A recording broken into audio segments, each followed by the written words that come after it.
తమ్ముడు ప్లేట్ పరోటా మందులేకి అబ్బాయి బెయ్యి. అలా కూర్చో పంపించా తాగుబోతున్నా మా హోటల్ వచ్చా ఉంటారు. అంత ముందు ఎట్టుండేడు నా బాలానా వేడి వేడి పరోటా అబ్బాయి రెడీ కూర్చోపనా. అట్టున్నాడు ఇప్పుడు మందు అవుతాను చీప్ గా చూచాడు. తమ్ముడు శివ నువ్వా? లోపలికి పోనా ఎంత తాగుడుపోతాడు అండి ఈడ వాసన గాని. ఏంది ఇప్పుడు వాడు అంటాడు? అదే ముందు ఎక్స్పెక్ట్ ఎట్టుండేది. అన్నా బాలన్నా రానా ఇక్కడ కూర్చో. రే అనుకో ప్లేట్ పరోటా.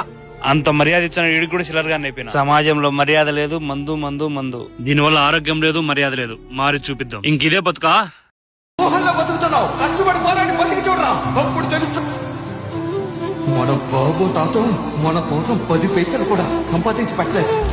దొరికిన టైంలో మనం సంతోషపడాలి, లేట్ టైంలో మనం కష్టపడాలి. అదేనా లైఫ్ అంటే.